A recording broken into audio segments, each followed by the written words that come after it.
What's up, y'all? Champ Ron, the Minding Your Business podcast, entrepreneurship, real estate, trending news. There's no business like minding your own. But today, this is the special edition, the Father's Day edition of the podcast. So glad that you could join. Hope that you are experiencing positive vibes and in good health and good spirit, uh, no matter what time of day or where you're listening to this on this Father's Day. It's a day that we set aside to recognize and appreciate fathers and father figures in whatever capacity that they are. So those that took up the mantle with courage and with valor, the mantle of being a father, and then as well being a dad. So I'm going to speak to that some today. I'm going to speak some to my own experience in becoming a father for the first time, the second time, and the third time, and how they compare and contrast. Talk some about being a father in today's environment. Obviously, with everything that's going on today, there are many men all around the world, maybe local to you, that are becoming fathers for the first time, the second time, third time, fourth time, however many times, and facing obstacles that are completely unprecedented to any other time that virtually any of us have faced that are alive today. And so we want to get into that. Then I have three brothers that sent in videos that want to share special Father's Day messages. Brother Terel Key, brother Ron Lewis, and brother Larvizo Wright. Brother Larvizo Wright was on a previous episode of the podcast. Brother Terel Key is a tremendous brother that has been a friend of the podcast since the very beginning, as has brother Ron Lewis. Great family men, men of courage, men of valor, men who have taken on, again, that mantle of being fathers and dads, even when the obstacles may be dire. And even in times of joy. These are men, as many of you that are listening, there are many men who I would be able to confidently say the same. And then at the end, I'm going to give a special message to our great women, and a kind of a sort of a commission, if you will, of encouragement for our ladies, as well as those men who up until now have for whatever reason, chosen not to take up that mantle of being an active participant father and dad to a child or children.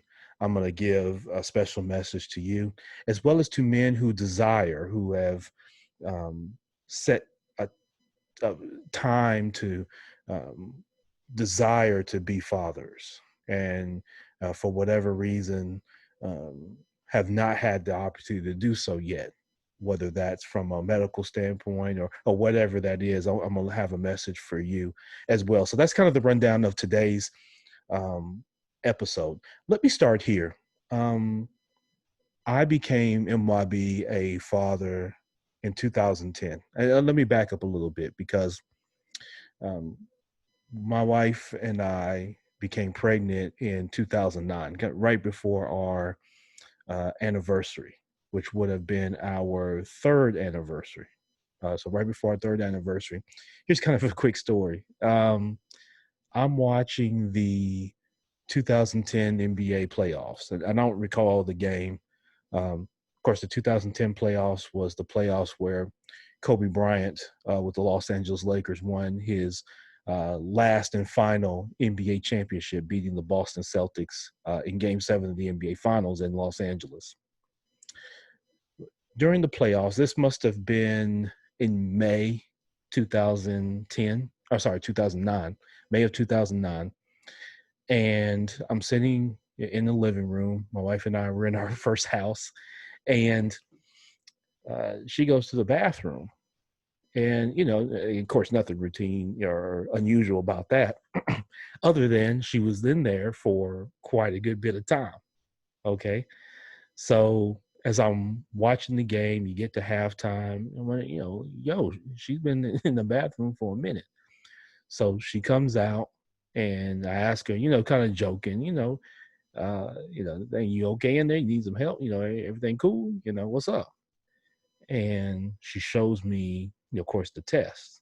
And of course, I'm a buffoon, I'm an idiot, so I'm looking at, okay, what's that? You know, what that is you're going to be Mr. Brooks, a father, and you're going to be a father here for the first time. So you could imagine the NBA playoff game took a back seat to that news of becoming a father, which was tremendous to say the least. You fast forward to that, we go on our trip, anniversary trip, which was eventful indeed. And while we're on the anniversary trip, this is when the news comes out worldwide that one Michael Jackson had passed away. And so, that was all over the news. And again, this is as the genesis of social media. So this is at a time when everybody's not spending all their time on Facebook and Instagram and TikTok and all that type of thing. We were still kind of interacting as people away from a database. And so that information didn't spread the way it would today. If Michael Jackson had been alive today and had passed away, that information would have been a wildfire, of course, on all the social media platforms. But back then, they were in their very young infancy stages. And so it mostly spread by word of mouth and news and blog sites and, CNN and Fox and all the major stations that had their websites going. That's how the information spread. Then you had the talking heads that were 24/7 that spoke on his career and whatnot. But it was a very eventful trip. But, beyond all that, uh, I was to become a father for the first time. And then I found out it was going to be a girl. So I was going to be the father of a girl. And I have a younger sister. I've got obviously, female, younger family members and things like that. So um, I felt as prepared as I could be, but there's nothing that prepares you for when you get to that day when it's live and you're an actual father. Right before my oldest daughter was born, both my wife and I got very ill. I caught a bug that had me, my wife drove me to the hospital, and I was puking, every 5 minutes into a bag on the way there. And then she caught that same bug and had to go in. This is right before my oldest daughter was born. And so you get to February 15th of 2010 at 7:04 p.m. Um, I saw the tip of my oldest daughter's head. And it's not that I didn't know it was real up until that point.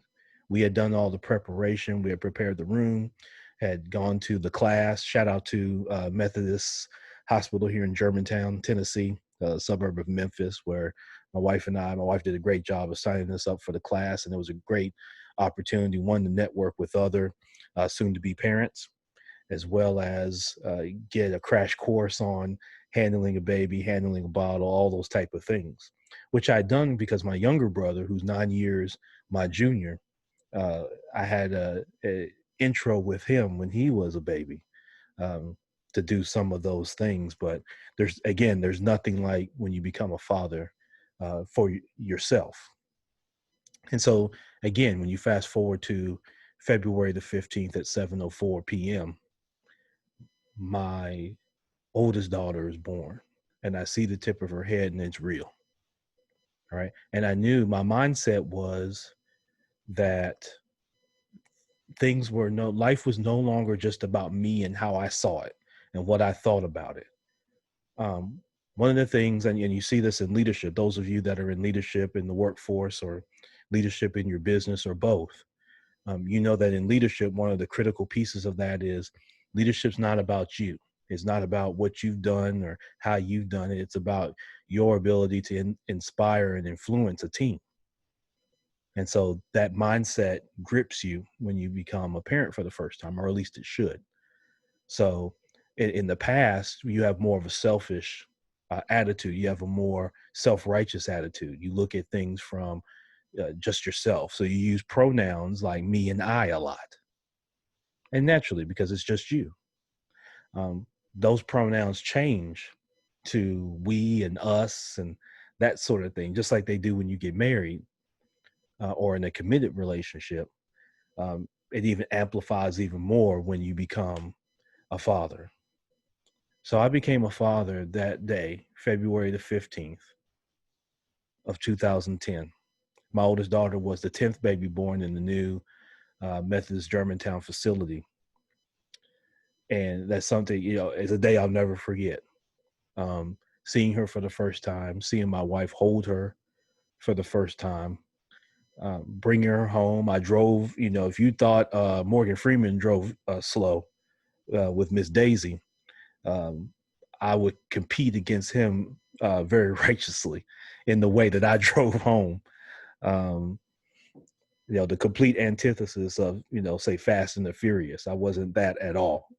I was, I drove extremely slow. We took her home as the evening time, so it was already dark. And you can imagine in February, it got dark at, 5 o'clock. So this was in the 8 o'clock hour when we brought her home. Uh, my mom was there with us, me and my wife, and of course my new daughter, and she's home for the first time. Was grateful to make it home, of course, and of course she's crying, and I get sent to go pick up milk for the first time. So I've never bought, obviously, baby milk.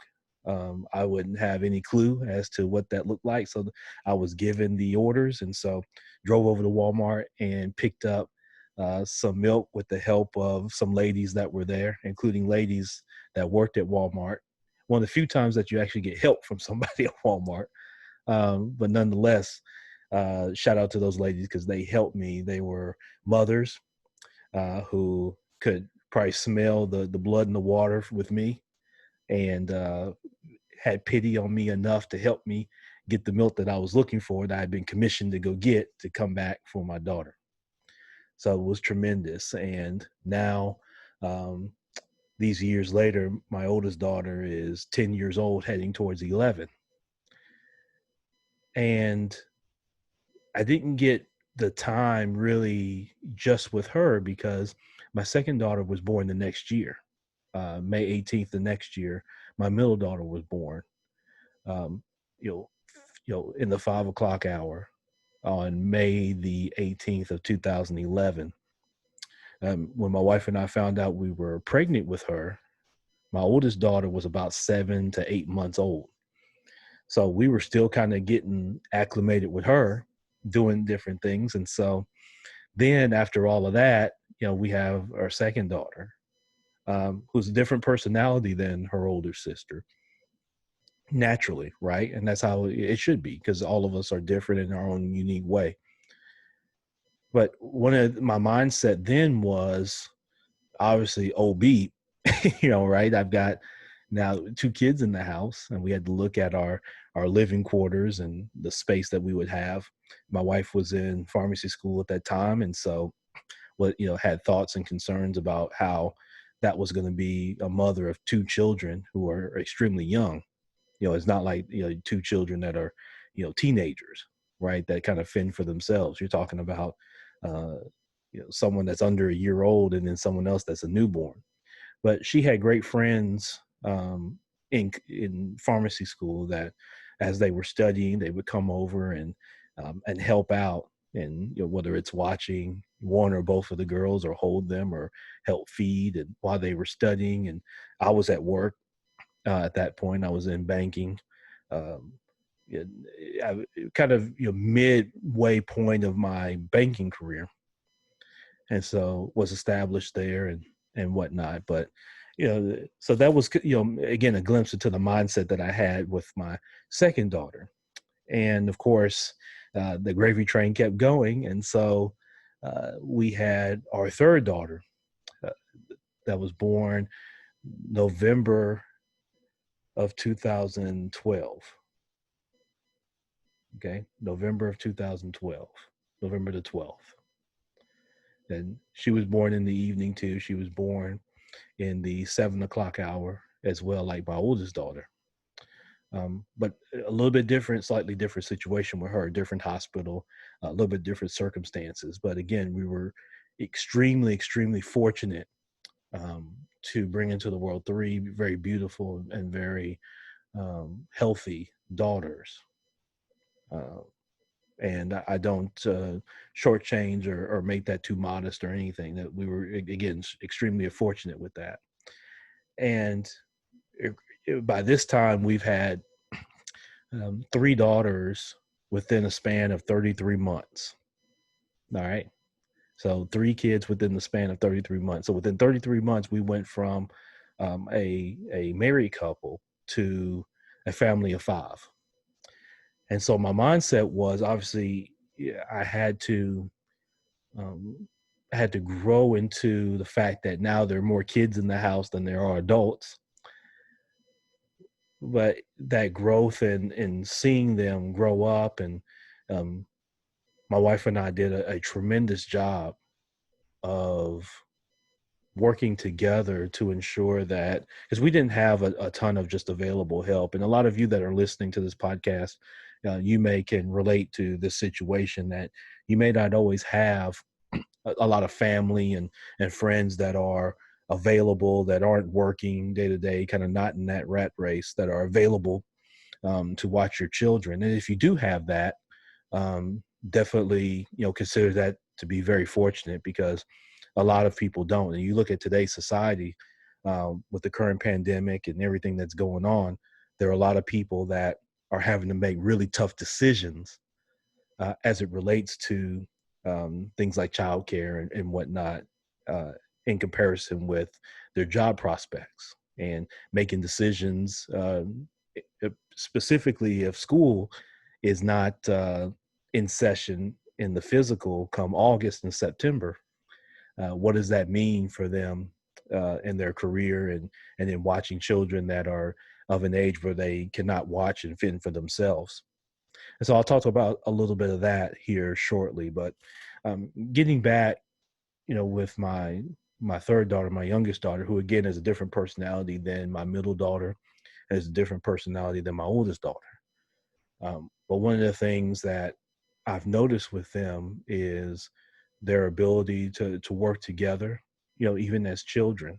And it's not to say that that's perfect, because, grown folk aren't perfect. Y'all know that. Y'all run businesses, y'all work in whether it's corporate America or with your own business, you know that getting 30 and 40 and 50 and 60-year-old people to work together is sometimes like herding cats.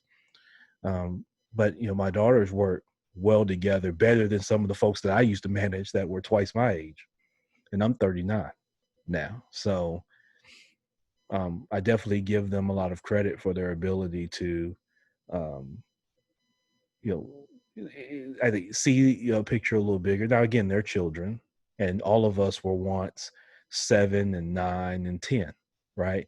It always baffles me, and it's a little comical too, that people become adults and they think that what they know at 40 years old is what they've always known, right? Then they act like, everybody should be 40 years old like them and know everything and have made a bunch of mistakes and all that type of thing. But again, parenting is about leadership, right? And it's about demonstrating that. It's not about perfection. It's not about what you do that's so great above what somebody else. Because you take anybody um, you see this in the workforce or with your business, anybody that you take and put in a situation where they don't know, they're going to make mistakes. And some people, they're always the home team with everything. So they're always the one dictating. They're never in a position where they don't know, because they're always the one telling things that they do, right? But with children, requires a lot of patience, and you have to demonstrate, because people don't come here knowing. They learn, and they learn based on their environment. They learn based on what they hear. They learn based on what they see, and the behavior that's presented before them. And so I say that to say that that's something that I've taken great strides to. And of course, nobody's going to be perfect. If you put a camera on somebody 24/7 all day, every day, they're not going to be perfect. And it's easy to point fingers, and it's easy to um, throw somebody else under the bus. But, you have to be careful with doing that. And so I'll talk more to that in my message a little later on. But yeah, so that was my mindset, and many of you, again, you may have had similar mindsets or different, but that was my mindset. And we've gone through, obstacles and challenging times. We've had great and joyful times as well. But overall, we've been extremely fortunate. And I tend to, again, I've been in leadership a long time. When I played sports, I always end up finding myself a leader, whether I was a point guard or a leader on the floor or on the field. Uh, in some of my civic dealings, I've shared with y'all that in my kind of early church days, I became president of the usher board in my early 20s. And so I've always been in kind of a leadership position. So naturally, I was groomed to think about the greater good and not just about myself, right? So I've always had that. Does that mean it's always been perfect or things are always gone the way that you like for them to? No, I'm the first to tell you. That's not the case, you know. Um, but again, that skill set, that leadership skill set is what you have to have as a parent. And that's a challenge, because like we all know, there's no manual on being a father. There's no manual on being a mother, right? We all learn based on our personalities and our experiences and who we have as an example and what behaviors were demonstrated before us that we take and either emulate or determine that that's not what we're going to do. And that all is contingent on your personality and your character. So my wife and I started having children at the age of 29. By the age of 31, we had our third child. And, the mindset is, we've got to grow, right? We've got to grow and expand, financially. We got to grow and expand spiritually, socially, all the different aspects that fulfill our lives. And so in a lot of areas, we've been able to do that. There's other areas where there's still opportunity for us all. But one of the things that you have to have when you, and particularly today, as we're talking about fathers, is, fatherhood is about leadership. And that's not easy. Leadership's not easy. Leadership's not fun. Everybody wants to be the leader, right? Because everybody wants to be the boss. Everybody wants to feel like they're going to dictate and tell other people what to do. But being a leader is not easy. Being a father is not easy. Our society, particularly with Black fathers, um, looks for ways to create distance, to create and divide us, divide men and women, divide children and the mom, divide children and the dad, and divide families. We're not a society that really values the family. We value individual, right? We celebrate. You watch the Last Dance documentary. That was a celebration of Michael Jordan, not the Chicago Bulls. Our society is predicated on celebrating individuals. We don't celebrate the West family. We celebrate Kanye as a separate entity, and then Kim Kardashian is a separate entity, and Courtney is a separate entity, and whatever, So it's kind of like the David Ruffin and the Temptations kind of syndrome, right? No one came to see you, Otis. So that's the thing. We have that mindset in our country that the individual can sometimes be greater than the bigger or the greater whole or the bigger whole. And that's a fallacy. And it's as a country, it's an area where we lack character. In celebrating fatherhood and celebrating the greater good as the whole of family is something we've got to get back to, even as we're fighting for racial justice, and even as we fight against this virus that seems to now have picked up steam since dropping down. There seem to be more, or there's reported of more cases in many states around this country. And so, the opportunities for us to celebrate fathers, and that'll get done individually from family to family here today on Father's Day. But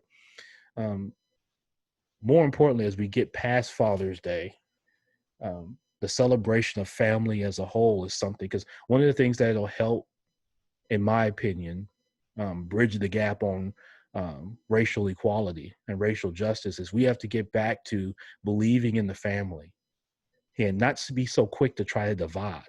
We're like that with sometimes with each other. We're quick to, we see our divorce rate and everything. People are quick to, want to give up. People don't like people, like people want to be tough, but they're quick to want to give up. And they feel like, they've got to do this or they've got to do that. And there's reasons for that. There are legitimate reasons on why that has to happen. But our community won't improve, and again, in my opinion, if we are so quick to want to divide and we don't value, being together in family units. And listen, there, everybody's not the same, right? Everybody doesn't value that, but there has to be encouraged to value that commitment to each other, right? And again, we can go through a whole nother podcast on the pros and the cons and the, all the different one-off scenarios and what ifs and all that type of thing. We can what if it to death. But at the end of the day, men are called to lead, and then women are called to lead, and we're all called to lead in our own roles, right? And the roles that we establish for ourselves. But at the end of the day, to fight the two viruses that we're fighting the virus of racism and the virus of COVID-19. And unfortunately, we're fighting both simultaneously. And so that's a challenge, but I encourage fathers in households to don't just be present, but be in leadership and let that leadership flow. And listen, every woman, fellas, every woman doesn't value leadership because people come from different walks of life. Whatever their example was of that. You can make your mouth say anything. I used to have an old pastor that used to tell me, you make your mouth say anything. But there are a lot of people that don't really value leadership. They don't respect leadership. And so that's something that can be a challenge for you. But yeah, again, if you have a woman that values leadership, and leadership is not telling her fellas what to do or telling your children or any of that. Leadership is, do you inspire the greater good? And do you have the courage and the strength of character that you can acknowledge when you're wrong with the same zeal that you point the finger at someone else when they're wrong? Can you accept? So can you take the same way that you dish? And a lot of men have that challenge, and a lot of women have that challenge. A lot of people they can point the pistol all day, and they can point the finger whatever else they want to point. It's easy. They can do that with a lot of passion, a lot of zeal, a lot of energy, a lot of emotion. But then when it's back to them, now it's, everybody's blowing it out of proportion. It needs to get over with quick, right? Because people, if you don't have the ability to say that you're wrong, you have a character flaw. And it's not natural to be wrong. Nobody wants to be wrong, right? But you have an insecurity within your character. And that's a part of leadership. And so men, the commission on this podcast from me, and this goes to all of us. So when I speak this from myself, and then it goes outward. So that sword cuts one way towards me and then outward towards the other. Look to be leaders within your household. Okay? Look to be leaders with your children. Now, and again, don't encourage or hold up petty beefs. And you hear people, I never understood people that like to carry around stuff so much. Some people carry around stuff from years ago, decades ago. Like, learn to move on the same way you want someone to move on, like I was talking earlier, when it's you. And it will be you sometimes. Men and women, it will be you sometimes, and you'll want that same favor. If you think you're gonna, the worst people are the ones that think it won't be them. Well, it won't be me. Okay, keep living. And you better hope that somebody comes and tells you. Otherwise, you might find out something very unfortunate. All right. But men look to be leaders. Okay. Not because you're taller than everybody or you're stronger than everybody. That's not what makes you the leader. Your children will revere you, not because you're big and bad and you're so tough and you want, because you're willing to fight for your family. That's what toughness is. Toughness is not how deep your voice is and how big and bad you are in the streets. Toughness is when family members rise up against you, you can still keep your cool and you can do what you believe is right, even when that's not encouraged, even when that's not supported. Even if, if the spouse wants to be a bird brain, the husband wants to be a bird brain, the wife wants to be a bird brain, you can still be someone of courage and of valor. Okay. So that's your leadership. Do you inspire? What can your children say about when you're not standing around and your children are out your house and they're grown and they got their own household? What will they say about you when you're not there to manipulate the situation? See, a lot of parents in our generation, we love to, and I'm talking about this in wide generalization, we love to manipulate. We love to manipulate the scenario. We want to be around and we want to control who sees what and who thinks what of us and that sort of thing. So we love to manipulate. We love to manipulate scenarios and try to keep things away from our children and in a lot of ways, rightfully so. I'm not saying that as a complete negative, but you're not always going to be around to manipulate everything. I'm talking to men and women, but certainly fathers today. You won't be around to manipulate every scenario and every notion. And at some point, people are going to speak the truth for themselves. You can't be the mouthpiece for your children forever. And so, what will they say? It was something to think about on this Father's Day. After you get past the gifts, and those are great, and you have family that loves you and looks for you today, and how do you look to get better? And that's the other thing as leadership is you look to get better. You haven't arrived. I remember in banking we had quarterly incentives. We had a quarter one time. I had a team that was at the flagship branch here in Memphis, Tennessee, with a regional bank. We bust the scorecard. We bust his ass. The max scorecard points was 2,000. We got like 2007. We're still legends up there. I go to that branch. I bank at that branch. I still walk up there. The branch manager still gives me respect. We did that 11 years ago. And they still say, here's the guy that his team bust the scorecard. That happened from leadership. That wasn't just me. I had a team of people that followed the leadership and we got it done. But that was for one quarter.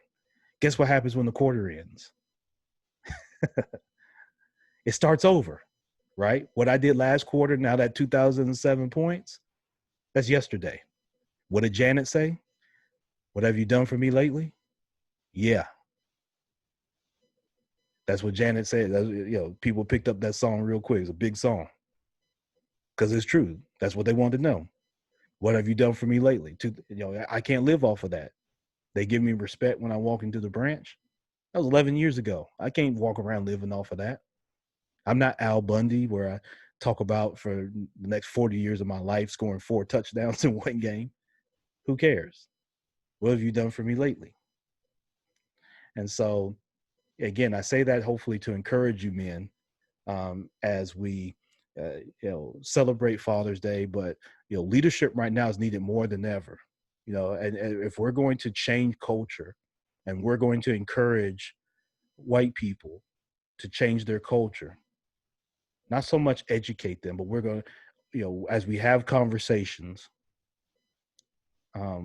without doing a lot of telling and all that type of thing, there'll be some demands, but we've got to show them that we're leaders, and demonstrate that in our households. Don't worry about a white man if you go be there beefing with your woman in the house. Then your problem's not the white man. All right. So you got to be a leader with your children there. If you're not taking care of your children, don't jump up in a white man's face. Yes, there, the police brutality, all that type of stuff. Yes, it needs to get dealt with, and it will get dealt with. But you got to look into the mirror for yourself, and you got to make sure that you're doing the best that you can. Doesn't mean it's going to be perfect, but you do your best. I learned this in sports, that if I did my best, I knew if I was the best Ronnie B, I can live with the results. I can't make anybody do anything. You can't make anybody love you. You can't make anybody stay with you. You know, you can't do any of that. What I learned is if I be the best that I can be, I only need one. Right? That's the difference also with a lot of people is they get stuck in what I call perpetual undergrad. They think what somebody said when they were 20 years old and the only ass they had to wipe was their own is law for the rest of life. Well, people evolve. Men evolve, women evolve. Everybody's not perpetually a sophomore in college. Right? I'm 39 now. There's a lot of me that's different in the way that I think and see the world than when I was at the University of Memphis and I was 18, 22 years old. You evolve, you develop. But some people are perpetually stuck in that, in their mindset, sometimes even towards the other gender. We grow and evolve. And what people accept, what people deal with can be different. One of the things we have to get to, though, is men have to be leaders in households. Leaders. So Father's Day is about leadership and celebrating leaders. It's not about being bitter about who didn't stay with you and who didn't do this and who didn't do that. So it's not about bitterness. It's not about strife. It's not about beef. That's weakness. Those are weak. That is my opinion. That's weak.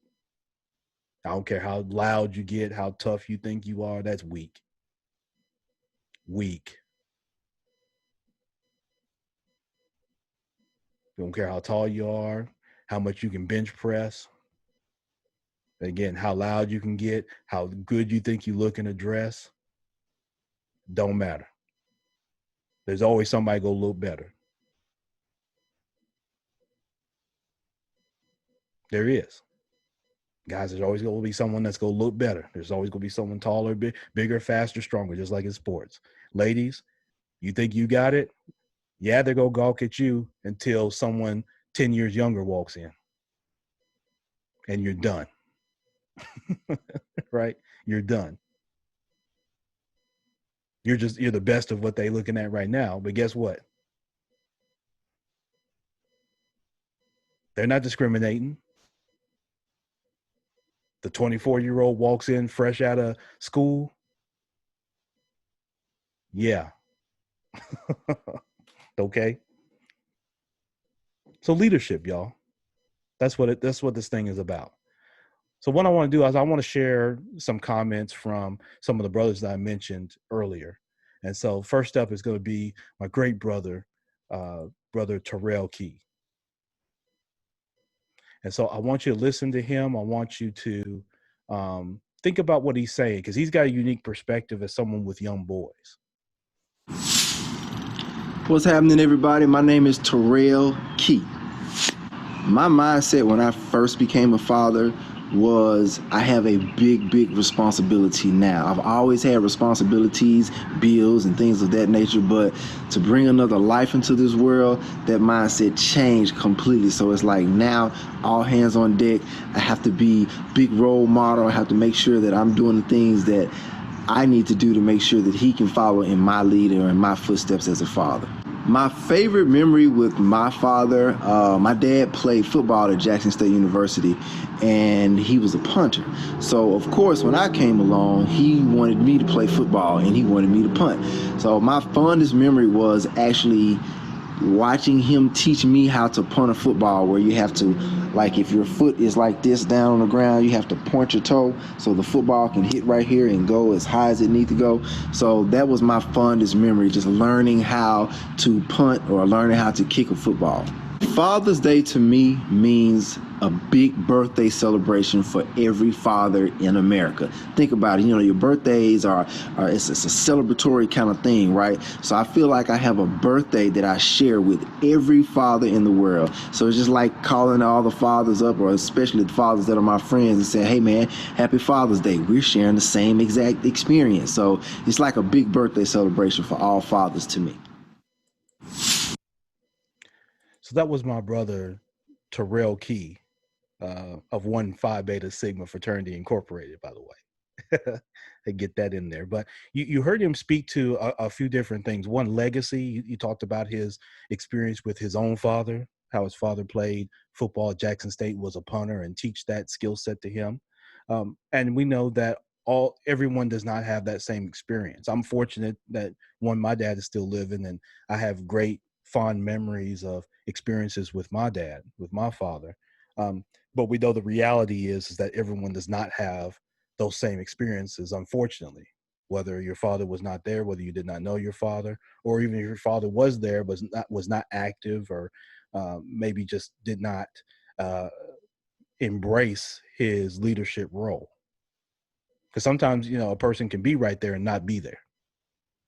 So just because your dad was there all the time, if he didn't do anything, he might have been there in body, but the rest of them wasn't. So, Brother Terrell spoke to that. He spoke to his own experience, and something else that is key to what, and no pun intended for our brother Terrell, but something that was key for him, what he said was, he spoke to Father's Day as a birthday celebration, so to speak, that he shares with other men, specifically the men that are in his life and that he's friends with and connected to, and how he sees as a celebration and something that men share together. And that's something that's unique, because there's not a lot that we tend to share together as men. Ladies tend to do a great job of confining within themselves and, um, celebrating things together. So women that are connected and friends tend to, a lot of times be a little better at doing things like that than men are. We're not good at sharing and connecting on a higher level. We talk business, we do different things and whatnot, but we're not always good at what do we share together. And remember, something I always share on this podcast, MYB, is there's three things that unite us, and it's not blue and red, it's not black and white, it's not any of that. There are three things that we all want. We all want to be a little better for ourselves, a little better for our families, and a little better for our communities. Right. And that's something that's in the spirit of what my brother Terel Key said in his video. So we thank him so much for taking time out and being courageous to speak on his experiences. Because I reached out to men, and some of y'all let me down on this video. Some of y'all got like how the ladies are. Y'all worried about your vanity and what your hair looked like and your makeup and all that. At the end of the day, this stuff is real and it's bigger than that. I get it. I understand. Right. But I was hoping some of you men would come through a little bit tougher than you did. And some of you may have forgot. Some of y'all, it depends on who does it. If I had Jay-Z on here talking about fatherhood, all y'all blow up my email trying to send in y'all video. But anyway, shout out to my guy, Terel Key, on that, man. It's big time for him to come through on the video. No doubt about it. Next, I want to bring up my other brother, Ron Lewis. And Ron is originally from the Los Angeles, California area. He's been here in Memphis, man. He's in leadership in the FedEx company family, and has been for many years. Has encouraged his own son, Ron Jr., to follow in his footsteps. And he's been someone that we don't get opportunities to talk as often, but this is a brother that will send, like I was talking about earlier, he'll send positive notes every now and then, man. They tend to be so timely, from a brother with a lot of wisdom that has been through a lot of experiences, good, bad, ugly, whatever. And, he sends me sometimes, man, some great inbox, just short messages, man, of encouragement. And again, that's something as men, as we look at, like my brother Terel Key talked about, this celebration of fatherhood. We've got to do better as men at encouraging each other and creating platforms where we can encourage each other, because Black men especially go through, there's a lot of things that you go through, right? Women have their tough piece too, because they're out there as kind of double minorities in a sense, as being a woman and then being a Black woman. All right. um, it doesn't, you don't have to search far to see what this country has thought and continues to think about Black men when we go out there. And some people, again, their personalities are different. Some people think that, that they don't worry about anything. They're pessimistic and cynical about everything. And then other people think, things, really to heart. Right. But yeah, as men, we go through a lot. When the corporate setting was not designed for the Black man. I was in banking for 17 years. I knew pretty early that wasn't designed for me. I was successful. I did well, but it wasn't designed for me. That environment wasn't designed for me to grow through it and be successful. It was designed for me to hit my head up against a low ceiling and do that the rest of my career. And if I was okay with that, that's what would have happened. That's why you don't see a lot of Black men in leadership in the banking industry. And that's something that's going to have to change. There's not many Black banks. There's not many Black, C-suite level men and women out there. And that's an industry, problem that then leads to something of more global as we fight this battle, that virus of racism. But as men, let's do better. And I need to do better at, just, it doesn't have to be super formal. We don't have to have, men empowerment conferences and all this type of thing. Those can be good, but just pick up the phone or text a brother and say, hey man, I thought about you, man. Uh, Love you, man. And hope everything is going well. And if you need anything or you need to chat about something or whatnot, we can speak in confidence. And, I'm in your corner, man. I'm a support. And we need to get better about doing that. So this Father's Day, let that be a reminder to us as well. But let me get my brother Ron Lewis in, because he's definitely someone that will inspire you with his comments and his perspective. So I want to bring him up, and let me see how I can get him here going. Let's see. Let's see here. We'll get my brother Ron up here if I can get his video. Oh, wait a minute. All right, good evening. This is Ron Lewis here today to give my Father's Day video update. But before I do that, first I want to give a shout out to Brother Ron Brooks for pulling together this platform for all of us fathers to be able to give our testimonials and tributes on what it means to be a father. So the first question is, what was your mindset when you first became a father? And I guess what I'll say to that is, my mindset was I knew I was ready. What was I ready for? I didn't know. I knew that I was excited. I knew that I was nervous, but I knew that I was ready for the privilege and the honor to be able to be a father and raise my own family. Which kind of right,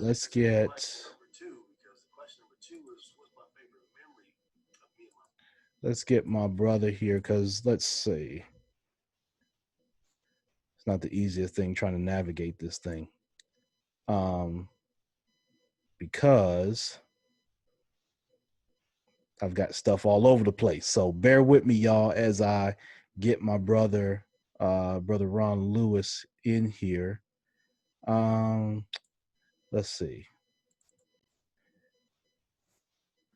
Let me get my brother in here. Great brother Ron Lewis.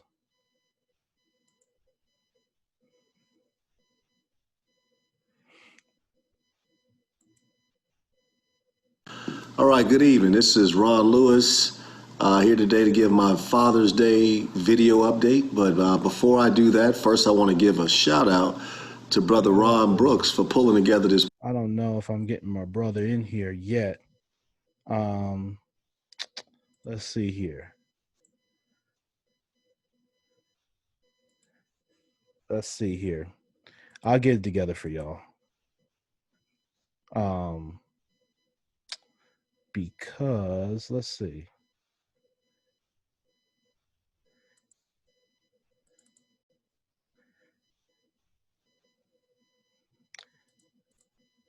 All right. So we got all that going. Let's see. Can we get me in? All right, good evening. This is Ron Lewis here today to give my Father's Day video update. But before I do that, first I want to give a shout out to Brother Ron Brooks for pulling together this platform for all of us fathers to be able to give our testimonials and tributes on what it means to be a father. So the first question is, what was your mindset when you first became a father? And all right, let's see what we can do here, because I don't think y'all are seeing the video. I think y'all may be hearing it, but I don't think y'all are seeing it. So I want to make sure that y'all can see it here. And I'm not sure why it's not showing up when I open it up here. Let's see. But again, as I get this together, this is really about leadership.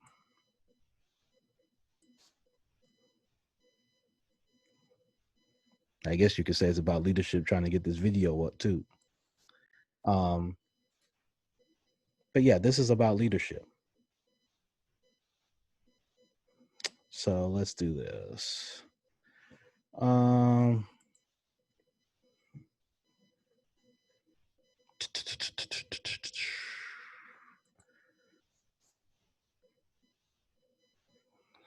Yeah, I don't know why. Let's see. I've got that. I guess maybe y'all can hear it, but I want y'all to really see my brother Ron Lewis, just like y'all saw my brother Terel Key. So I'm not sure why I've got the video pulled up, but I'm not able to pull it into my screen here. I'm not sure why that is.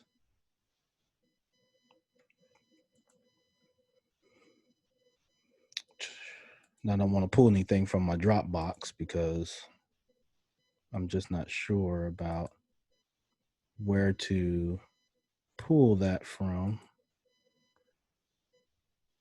Let's see here.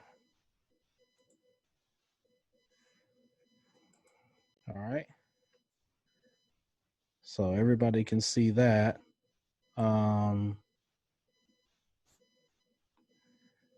Let's see, and it's already open.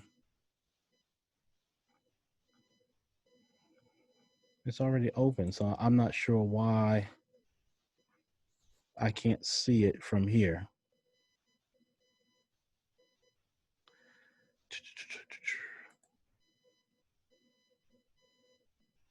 I'm not sure.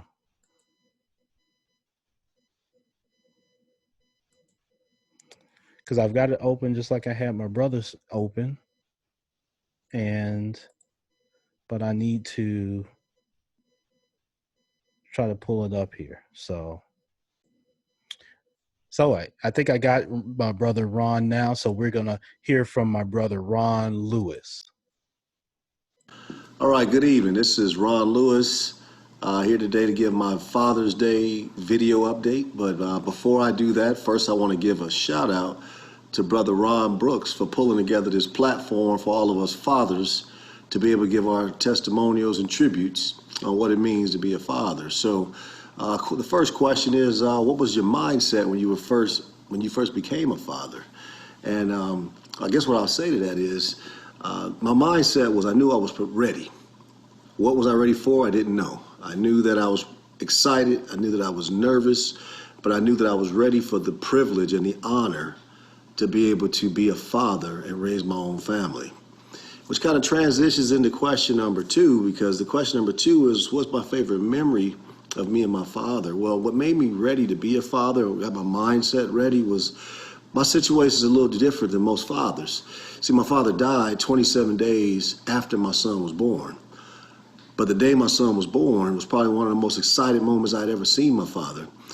For my father to know that his third line of lineage was being born, and to see the excitement and the elation on his face, it just really showed me the importance of fatherhood. So when my dad unfortunately ended up passing 27 days later, it really lit a fire in me on how important it was to be a father, because outside of that one event of my son being born, my father had many life lessons that were shared and taught with myself. So it now gave me the opportunity to want to continue my father's legacy and make sure I made him proud. And then just lastly, what does Father's Day mean to me? Well, Father's Day is a day that I'm able to celebrate the blessings that have been bestowed upon me to be the father of three amazing kids, and just celebrate the fact that I get the honor and the privilege to lead these kids every single day, and just make sure that they're able to be great citizens, great students, and just overall great individuals on this earth full of kindness, love, and joy. So, Brother Ron, I thank you for this opportunity, and that's my Father's Day tribute. This is Ron Lewis signing off. Happy Father's Day to all you fellas. All right, good evening. This is All right. So that was my brother Ron Lewis, joining here on the podcast. And Ron, thank you so much, my brother, as always, for your timely insight and your comments. And a couple things to unpack real quick from Ron's comments. He talked about his own father, and his own father having passed away 27 days after the birth of his son. And even though his son did not get the honor and the benefit of having his grandfather around for the bulk of his life, um, he did benefit through Ron, through his dad, that lineage that Ron spoke to. So the lineage that is passed from man to man, in his family through his lineage.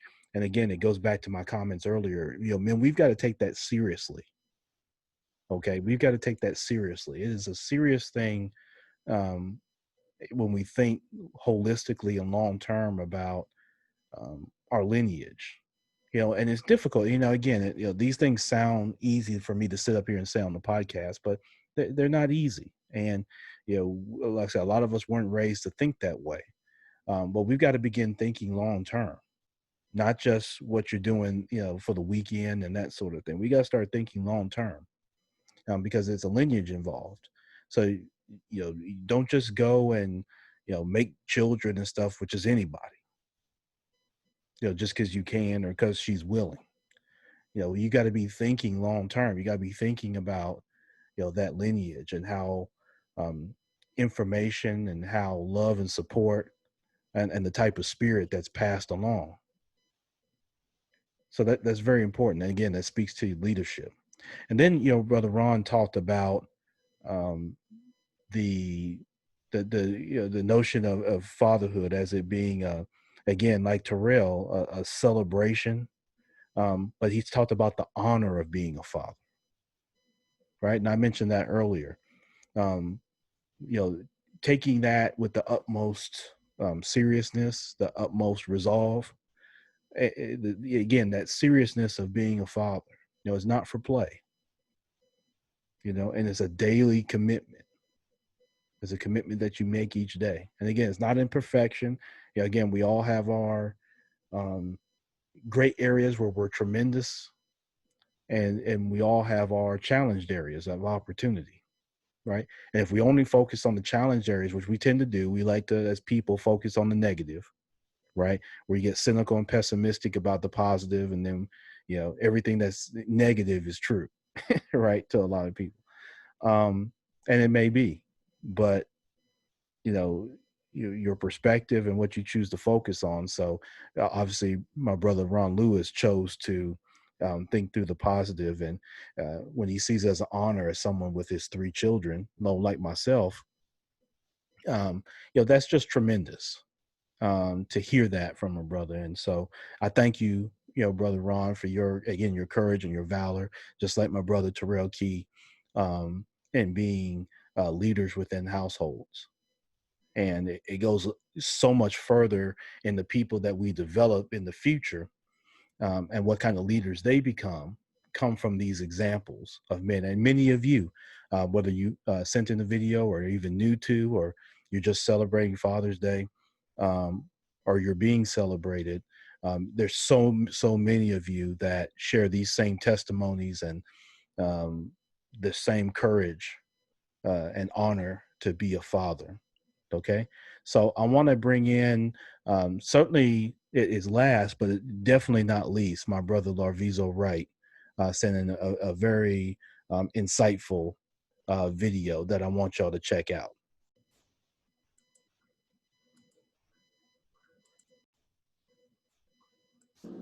Hi, I'm Larvizo. My mindset when I became a father for the first time was that I'm ready and I was built for this. Saw my dad do it with me and my brothers and supporting my mom, his wife. And so for me, not being there, not being a provider, like it just wasn't acceptable. It's just not a part of my brand and who I am and how I was taught to be. My favorite memory of my dad, seeing him be there for us, be there consistent, and be somebody who knew how to have more than one income stream. He was an entrepreneur and had success doing that. And so he put that in us. And it's something that I take with me each and every day. I always be one that has more than one way to make money. What does Father's Day mean to me? It's a day for us real ones to celebrate our God-given destiny and our God-given purpose. I think fathers are supposed to be resourceful, responsible, resilient, and do it in a way that you build a good reputation. And for me, that is what Father's Day is about. All right. So that was my brother Larvizo Wright, who's actually on a previous episode of the Minding Your Business podcast. A couple things to unpack with him. And you're seeing now this common theme now with the 3 videos that I've shared with Terel, with Ron, and now with Larvizo. He spoke about his own brand, he and how he saw his father do it. Okay. So again, everybody may not have that opportunity in their fortune, but their father figures all over. And again, it calls for men to be leaders because, as you notice, men that have taken up that courage to be leaders within households um, had great examples to various degrees. They had great examples. So he also talked about his brand, and that's something, again, men, we have to be conscious of, is our brand. What does your last name mean? Right. And this is something that gets into, and this will step on a few toes, but again, we've got to be better, just all, men and women. We can't just go out here and just create people and reproduce ourselves. The stakes are too high, right? We've got to be thinking more long term. Again, what does that last name mean? What does that family shield crest mean? Right? What does it mean? What does it represent? And what it represents is when times are great and when times are challenged, how do you respond? And I talked about leadership. A big part of leadership is not what happens. There's always going to be challenges. Listen, if you're running a business or if you're in workforce development, I've shared this with my wife. In leadership, about 80% of your job is human resources, is managing people. And all the people are the biggest wild card in the world, because they have the ability to change their mind. They have the ability to hide their intentions. A hungry wolf isn't hiding his intentions. He's coming to eat you. You know what he's there for. He ain't hiding. But people can come in all kinds of different forms, shapes, sizes, mindsets, experiences, that sort of thing. But you heard, Larvizo talk about brand. So we all have our own brand, our own personal brand when we go out there. And he talked about reputation. What is that when you go out? See, some people, they're known for different things depending on the circle. One of the things I've tried to pride myself on is when people hear my name, it don't matter if it's white folks, it don't matter if it's black folks, it don't matter if it's in my house, it don't matter if it's in your house. You know who I am. I'm not out trying to play toughy and all that, but I don't have to put on mask and go around and my family knows me as one thing and then people in the streets know me as something else. No, that's a challenge that a lot of people have, men and women, right? I'm loving, I want to be loving at home and I want to be loving when I'm out because I represent my home when I'm out. When I'm out working with people, when I'm out doing different things, I represent my family. And that's what Larvizo's talking about with your brand. So what's your personal brand? What do people know you for? And is that authentic? I don't have to put on no front. Listen, I come as advertised. You know who I am, right? Now, either you like that, you don't like that. That's your speed. That's not your speed. That's your quote unquote type. That's not your type. Whatever it is. That's again, I call this podcast "Minding Your Business" for a reason. That's none of my business. My only business is, am I my true, authentic self? That's what it's about. Are you a true, authentic self to who you are? Now, yeah, you can, like people talk about with giving advice. There are a lot of people that give advice because it's one thing when you're talking about other people than yourself. So people might say, "Oh, well, you know, um, you're a banker, so you should have all your money stuff together." Really? Have you seen our president, the president of the United States that y'all elected? Or y'all sat at home and didn't go vote? That's filed bankruptcy how many times? Okay. The doctor that uh, can tell everybody what medicines to take, but won't take it his or herself. The wife that tells other wives and other women to love and do this with your husband, but then you don't do it. The husband that tells every man to, hey man, go man up and go do this and go do that, but then don't do it in his own house. That's common, folks, right? Because circumstances are different. But now, yes, people should be, again, their authentic selves and what they represent. But being a doctor don't keep you from being sick, or doesn't mean that you're going to follow the same advice that you will give someone that you get paid to give. Every banker is not great with money. Every driver is not a great driver. LeBron James misses a lot of shots. He'll tell you how to shoot the basketball, and then he'll turn around and shoot and miss his. That's part of it. That's part of how we get better. Right? So Larvizo talked about brand. He talked about reputation. He talked about resiliency. He talked about accountability. And men, we're accountable. We are. If you're going to be the leader, you are accountable. You're choosing accountability. The day that you decide that you want to be the leader, but you don't want to be accountable, you're lying. You don't want to be the leader. That's okay. Everybody's not called to be a leader. But if you're going to be the leader, if you decide that you're going to be the leader, do that. Okay. Let me give a message quickly for the ladies. Because again, I alluded to this a little bit earlier, but again, we all make choices in life, right? Like I talked about human beings being the biggest wild card. All right. So you may have laid down and had unprotected sex with a man and got pregnant, and he decided that he did not want to be around for that child, or maybe the relationship or communication broke down. All right. I'll encourage ladies right now, encourage your man, now again, if he's trifling and that sort of thing, that's one thing. All right. We can get into all the what ifs for 24 hours straight, every what if and every scenario.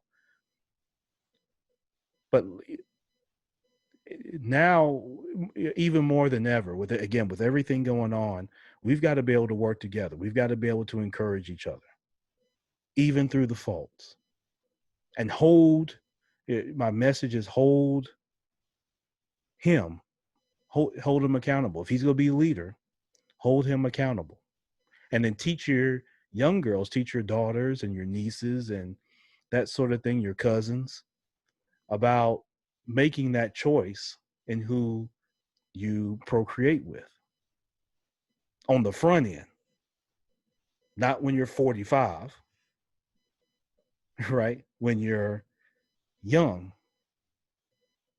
learn that, teach them that so they know that in the beginning.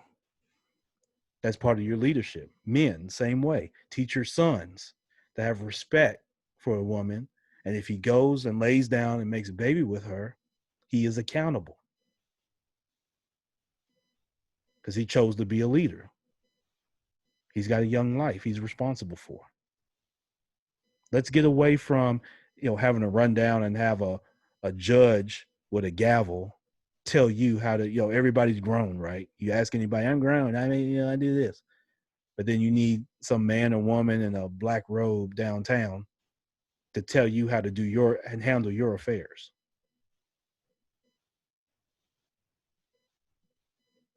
We got to be better. So I'm encouraging ladies, and if Father's Day is a sore spot for you, whether it was your own father, unfortunately, or it's the father or fathers of your children, negativity plus negativity won't give you positivity. So being negative, being bitter because he didn't stay with you won't make it positive. It won't. I'm here to tell you, it won't make it positive. You being negative, you being bitter because you thought you were all that. And the superficial stuff is not going to be enough to keep people.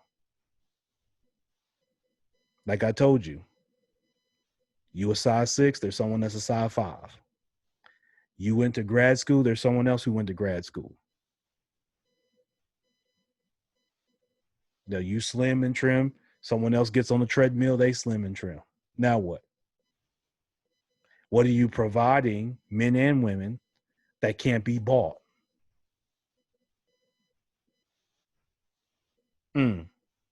That's a question there in itself. I can pod off of that. What are you giving that can't be bought? You can buy a chef, right? You can go online and pay bills. You can hire someone to cut the grass, trim the hedges. You want, someone can go with you out of town.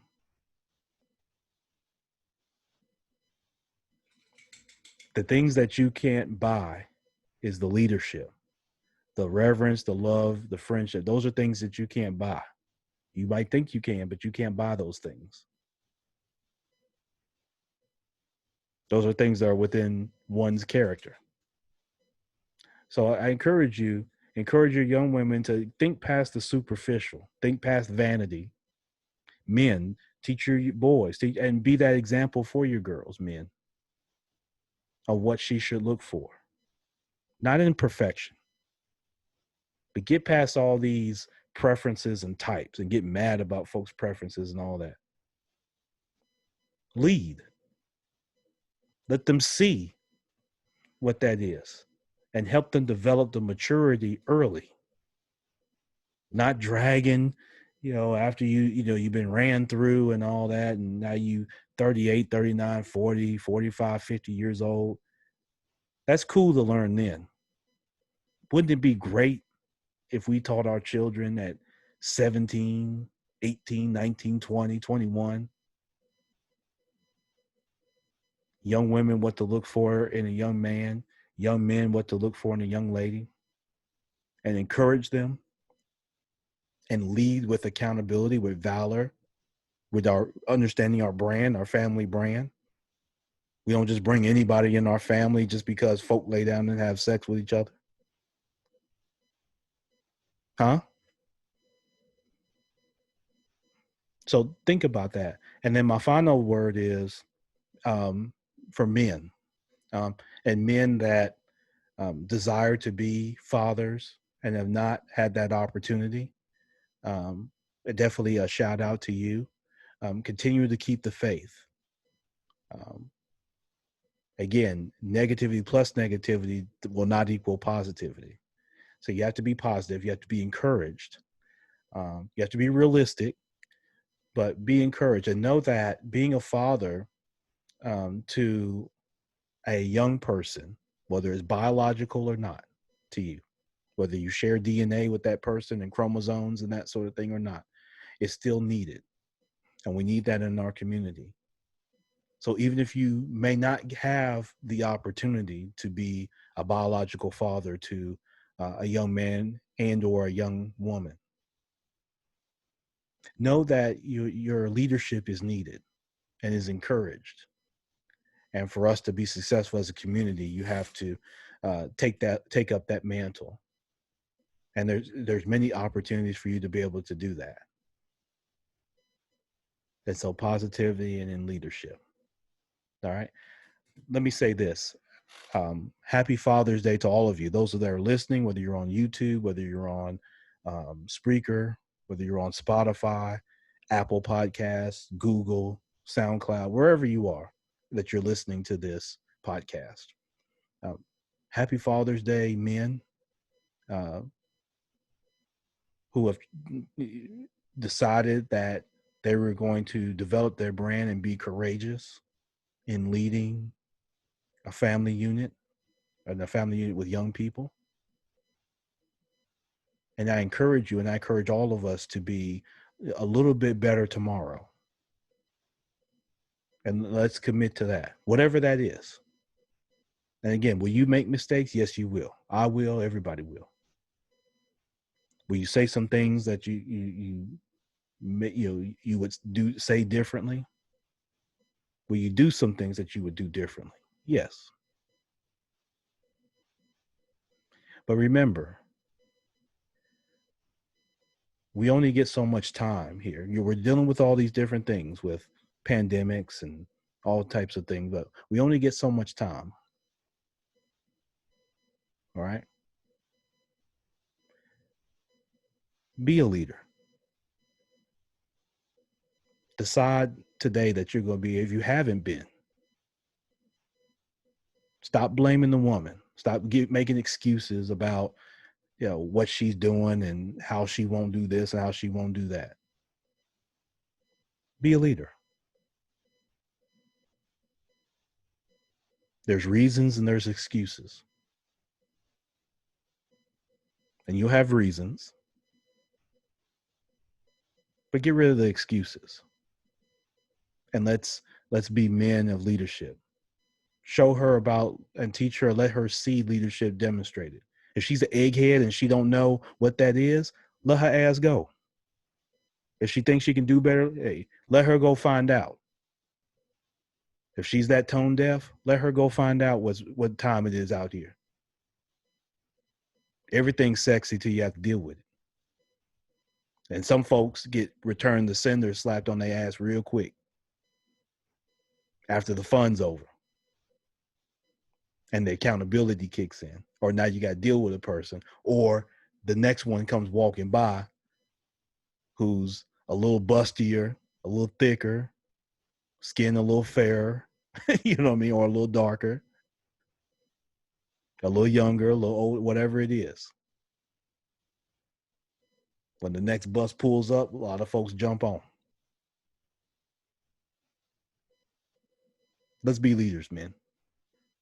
And let's be a little better to each other. Put aside petty beefs and jealousy and envy and being envious of each other, because there's a bigger enemy out there that's trying to tear us down. They don't want us. What I'm saying right now, they don't want. They want us to beef. They want us to be separated. They want to have strife between black men and black women. That's part of that agenda. Okay? That's part of that agenda. So you can feed into the agenda, or we can have our own agenda. And it starts right there in your house. So, man, if you haven't been, pick up the phone, call her, and set a new foundation with new leadership. She'll appreciate that. And if she doesn't, she's an idiot. And you know what you got, and you can move on. Ladies, if you encourage him to be better and he doesn't, he's an idiot. And you know what you're dealing with. And then forgive yourself for that. Don't keep sentencing yourself because, now your kid's 20 years old and you still feel bad about what happened 20 years ago. Stop sentencing yourself to time already served. You served that time already. We moving on. Everybody else done forgave you except for you. Let's move on. Leadership, folks. This is Champ Ron, the Minding Your Business podcast, special edition, Father's Day edition. I hope this was an encouragement to you. Email me, ron@themybpodcast.com. If you like this, you don't like this, I left something out, I said too much, whatever it is, I'd love to hear from you. Got the online directory coming here soon. I was working on some of it today after being out in the yard. So I hope to have that up for you here within the next week. Had a slight delay in the development, but was able to get a new developer that came on late. And so you'll be able to get in the directory for just a small fee of $240 for the year or $30 a month. It'll be $30 a month for you to be in the directory. This directory is going out to a lot of people that you're going to want them to know about your business or organization. I can promise you that. www.themybpodcast.com is where you can go to learn more. You can see the early building of that. And I'd love to have you be a part of that. No doubt. You'll be able to search. You'll be able to see those that have been podcast guests. You'll be able to see the episode link for them to be able to listen to their episode if you so choose. And then many folks that are on there will offer discounts to the Minding Your Business community. So again, thank y'all so much for your listening ear. Please share this podcast with some of your network. And again, share your feedback with me. There's no business like minding your own, the Minding Your Business podcast.